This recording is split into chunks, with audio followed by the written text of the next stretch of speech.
Yo, what's up guys, welcome back to another video. This is a reaction to World War III. This is the first step. In the thumbnail was NATO versus the United States, or the United States versus NATO. Is this to do with current world policies or things going on currently that I'm missing out on? Possibly. Is this actually ever going to happen? I mean, I don't think it will ever happen. Maybe in 500 years time something will change, but who knows what the world's going to be like then. But look, this is the infographic show. They love to do these like sort of world disaster type videos. But yeah, maybe this will go into just to like what would happen if this was the case, and maybe the circumstances that could cause it and things that are going on in the world currently that are leading tensions to rise or whatever it is. But we're going to check this out. Again, it's obviously just a very fantasy based video, but I find them interesting, so we're going to check it out. But yeah, hopefully you're going to enjoy, hopefully you're all doing well, and let's jump into this reaction. NATO troops deployed to Canada to protect Canada from America? This is what I mean. This is what we're getting into. This future isn't as far-fetched as it sounds, and it's all being made possible by the new United States of America. In 2025, the United States executed the biggest foreign policy shift in its history. After nearly a century as a founding member of NATO, the nation that once led the world's most powerful military alliance is now actively working against its own allies, and even threatening military action against two of them. No, this isn't some fantasy cooked up by— Wait, what? I'm going to try and guess two of them. Military action against two of the NATO allies. I mean, in Europe. I'm trying to think of who in Europe, in NATO, they would be going against. Wasn't there something with Canada and the US? I mean, he said Canada at the start. I'm going to assume Canada's one. I don't know how serious that is. But I saw something about Trump saying about Canada being part of the US, or just something like that. I've not seen fully about it, but I don't know if it's just to do with trading and just trying to sort of negotiate with saying some crazy stuff. But then again, is that involving military or is that just a one-off statement? I don't really know. But I assume they're going to say now. By Vladimir Putin, the man who has spent decades trying to undermine NATO from within. But somehow reality is aligning perfectly with Putin's ultimate goal, the end of American cooperation in the North Atlantic Treaty Organization. And now with NATO weakened, there are clear signs that Russia is watching closely, ready to exploit the chaos. How did we get here? How would NATO without the US function? And what does the future hold? NATO wasn't just the United States' idea, it was the cornerstone of a US-led global order that has been heralded as the PAX Americana.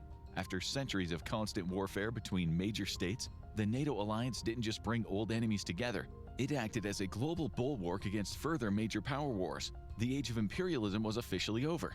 At its inception, NATO had three chief goals: keep the US in, keep Germany down, and keep the Soviets out. Having the US remain in the alliance was critical for its success. America was the burgeoning global superpower, and its separation from European politics gave it a neutrality of sorts for others to rally around. Keeping Germany down was all about not repeating the disastrous wars of its past. And lastly, keeping the Soviet Union out of Europe was key for regional stability and peace. The deal was good for Europe, and it was even better for the United States. Being the de facto head of the NATO alliance gave the US massive global influence. It also made it an example for other nations around the world to look to for guidance and leadership. This helped the US spread partnerships across the Middle East and Asia, bringing the world closer together and reducing the risk of a disastrous Third World War. It also massively boosted American influence, opening doors for US businesses and economic interests around the world. NATO was far from a charity case for the US. The Europeans got security, but the US got much more out of the deal. This is why the current split between the US and its European partners is all the more bewildering. So it benefited both sides then? I mean, I assume it probably did, but I didn't really know the in-depth sort of sides of it, especially when it first began.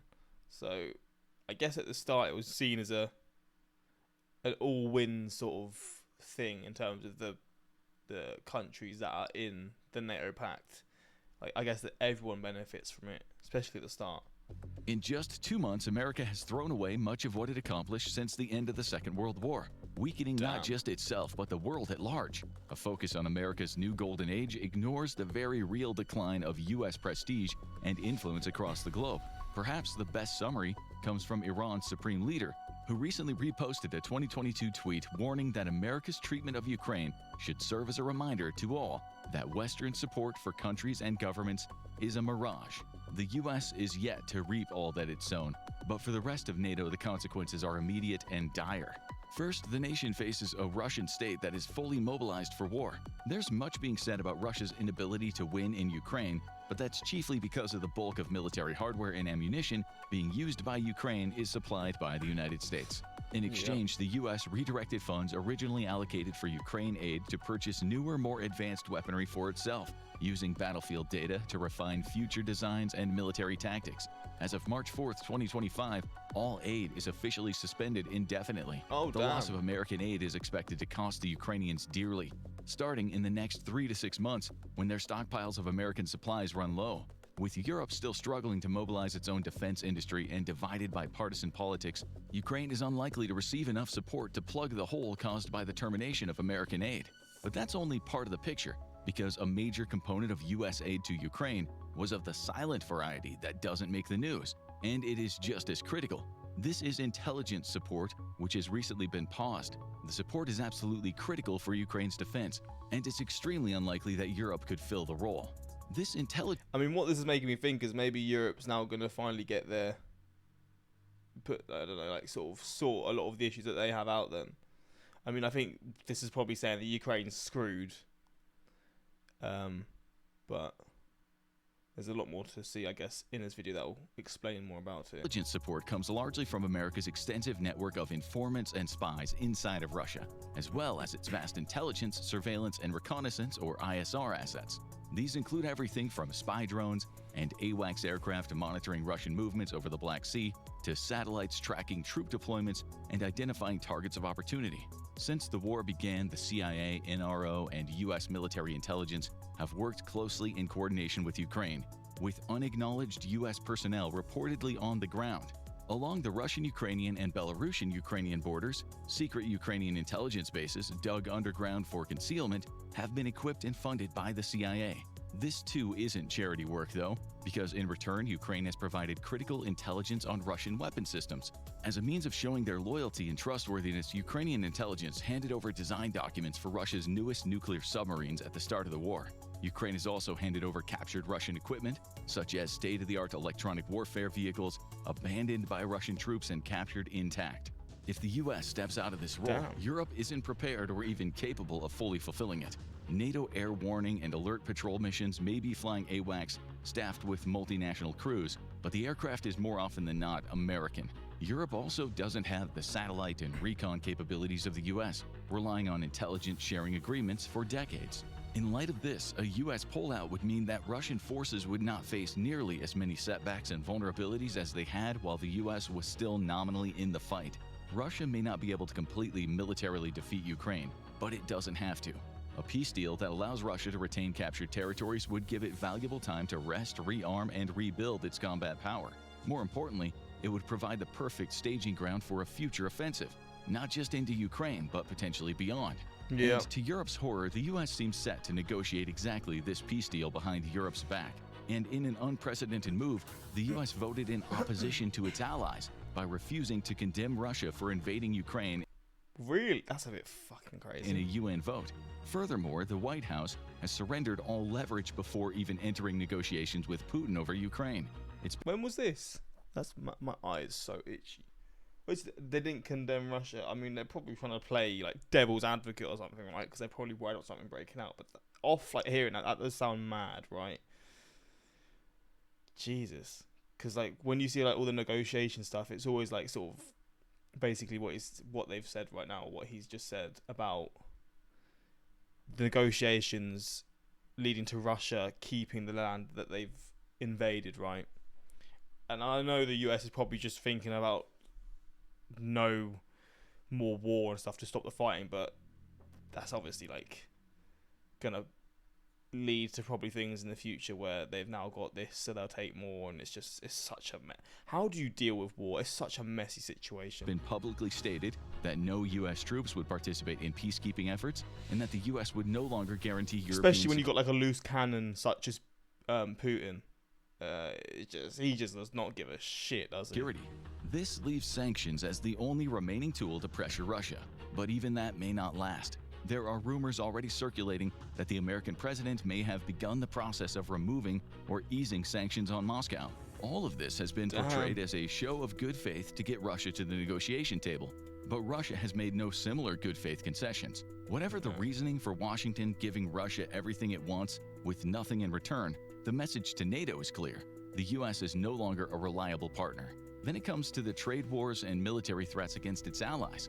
On March 4, 2025, the US imposed 25% tariffs on Mexico and Canada with a promise that tariffs against the EU are to follow soon. Retaliatory tariffs are set to drive up inflation significantly in the US and directly impact hundreds of thousands of jobs. From what I've heard, Trump does love a tariff, right? Who rely on overseas trade. More disturbing, though, are the flat-out refusals by the White House to walk back statements that it was considering military action against Greenland and Panama. Oh, it was Greenland and Panama. I saw something to do with Canada, but I don't know if that was military action. I always see Greenland and the US sort of links, but I didn't hear necessarily what he said about Greenland specifically about military. When I say he, I mean Trump. After openly expressing desires for I assume it was Trump, unless it was someone else in the government. Both to become American territories. This is especially alarming, given that Greenland is administered by Denmark, one of America's longest-standing allies and a founding member of NATO. If the U.S. were to pursue military action, it would mean sending American troops into combat against a treaty ally, directly undermining NATO itself. And technically, by the terms of the NATO treaty, trigger an Article 5 response against the United States. I need to know more about that one. I don't know why I'm stopping it here. But that sounds a bit crazy. What's the actual backstory to that? Once more, we have to remind you that this isn't Vladimir Putin's fantasy. It's our present reality. So what can NATO do in a future without the US as a reliable ally, and even worse, with the US as a threat? First, steps are already being taken to make Europe security independent from the United States. It's true that Europe has freeloaded a lot of its security off of US taxpayers, but this would also be ignoring the reality that American politicians themselves have purposefully manipulated Europe into being security dependent on the US. Yeah, I feel like it's probably one of those things where they've probably come to agreements where it's led to where we're at now, right?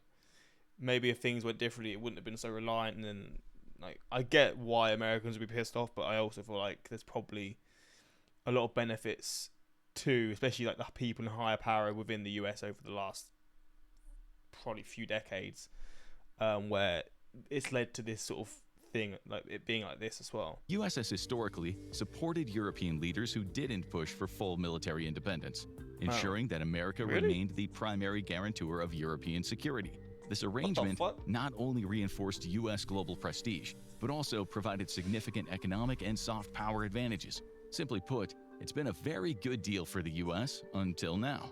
Germany and France have announced a need for Europe to distance itself from the new America, and along with many European countries, they're already looking to do that by divesting themselves of US defense contractors.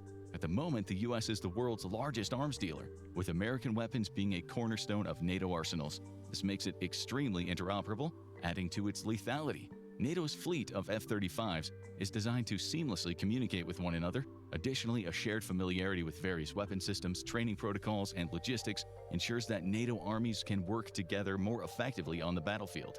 But this also makes Europe extremely vulnerable against an increasingly hostile America. A big fear in every European military planner's mind is what will happen if the White House decides to cut off software upgrades for the F-35, for example. America can't simply take the weapons it has sold back, at least probably not without having to face those same weapons in combat. But what it can do is turn off logistical support entirely. No more updates, no more repairs, making a very expensive weapon system practically useless for European nations. This is why Europe has been driving ever harder to establish next-generation weapons programs independently of the US. Currently, there are two major sixth-generation fighter programs running inside of Europe. The first is a joint venture between France, Germany, and Spain, known as the Future Combat Air System. The other is a program between UK, Italy, and Japan, known as the Global Combat Air System, or GCAP. The American defense industry is a global leader, but that is a position only made possible by their access to huge overseas markets. Without hundreds of billions in defense contracts from allied militaries, the U.S. defense industry would face severe downsizing. A lack of foreign sales would lead to reduced production capacity, fewer technological advancements, and shrinking research budgets. Over time, this decline could make the American defense sector less competitive, eventually allowing global rivals to surpass the U.S. military technology and manufacturing dominance. This is not a good start to an American golden age. Europe can also strike back at American weapons programs by withholding components or participation in manufacturing. The F-35 is famously an American aircraft, but an international project. The UK and Italy, for example, provide critical components and assist in manufacturing. The Netherlands provides parts for the fuselage, and Norway and Australia who build engine components. The jet simply cannot be built without America's global partners. With the F-35 increasingly making up America's air fleets, the US might find itself in a future where it's unable to fly its own planes due to a lack of repair capabilities and replacement production. The biggest blow to the United States, though, is also a step that's already under consideration by European powers: removing US access to their military bases. As the United States increasingly aligns itself, countries across Europe are becoming increasingly fearful of what it might mean if the next war involves the United States on Russia's side. It's not as crazy a scenario as it... Hell, I mean, that's never going to happen. Maybe not in the next... Maybe not in our lifetime. Let's fingers crossed for that. appears on the face of it. I mean, I say that, but I mean, look, it's not going to happen. I don't think it's anywhere close to that. Let's be real. This is definitely over sensationalizing, or however you say it, the situation. But like when you think about like World War II and like the Soviet Union and the US being on the same side during that, and then obviously the Cold War happens and stuff, and it just sort of flips. When I say they were on the same side, they probably weren't allies and stuff, but they were on the same team at least. You know, so things do change, but this just sounds like a bit of, you know, going a bit over the top. They're not going to side with each other, surely. Come on now. The new White House has already expressed ambitions of seizing territory held by allies. With the U.S. shifting toward a purely transactional geopolitical model, there's every reason to worry that American troops could be used to seize key strategic hubs inside of Europe, forcing allied nations into unfavorable concessions. Germany hosts nearly 35,000 American soldiers, along with one of the U.S.'s largest air bases anywhere outside of its own borders. From this position, the U.S. could rapidly project land and air power all across Germany, effectively neutralizing the German military's ability to defend its own territory while holding key strategic locations hostage. It's a genuine fear expressed by many Europeans today. This means that increasingly, Europeans are eyeing U.S. presence on their soil warily, conscious of how even a small toehold could be exploited by the U.S.'s vast expeditionary capabilities. We could very well soon see the end of a U.S. presence in Europe, and this would be disastrous for the United States as well. Europe serves as the gateway for the U.S. military into the Middle East and Africa, allowing the U.S. to support far-flung military campaigns all the way into Iraq and Afghanistan. It was the European-American military bases that were the key nodes in the logistical chain linking U.S. troops back home to the mainland. Losing Europe would be America's largest geopolitical disaster in its history, compounding a growing list of foreign policy setbacks and disasters. Europe is now scrambling to redefine NATO without the United States, unsure of what the alliance looks like or how it functions without its longtime leader. Meanwhile, the U.S. is blindly walking into a self-made disaster, a future where it has no allies, no global reach, no reliable partners, and zero trust left in its promises or guarantees. Is NATO strong enough to survive without U.S. support? Or is this the beginning of the end for the alliance? How will Europe respond to this? Well, there we go. Bit dramatic, but there we go. Infographics' obsession with hypothetical end-of-world scenarios is unmatched. Well, time to have another existential crisis on a Wednesday afternoon. Gee, I really just want peace. We've got to suffer from the fragile egos of a handful of insecure egotists in high places, apparently, once again. I'm getting anti-Trump vibes from this video. I mean, look, I don't actually know the situation. I see stuff in the news a lot, but I don't really know what's going on in like the in-depth details. What is war good for? Absolutely nothing. Just when we buy a home and I get a girlfriend. Thank you, world leaders. Okay, well there we go. I guess we'll see how this unfolds. Maybe in a year's time it will be, I don't know. We will NATO versus the US. Who knows what's going to happen? I mean, look, I don't think it's ever going to get to that point. But yeah, this just gave us a bit of drama to, you know, start the day with. I mean, you're going to be seeing this reaction, I mean, US time, probably like 8 o'clock. I don't know what time I'll post this, but probably 4 to 8 o'clock. But in the UK, it's just gone afternoon, 12 o'clock. So good way to, you know, start the day-ish. I say start the day, I've been up for like 4.5 hours, but you know what I mean. But yeah, hopefully you enjoy this reaction and let me know your thoughts. But yeah, until next time, like, subscribe, peace.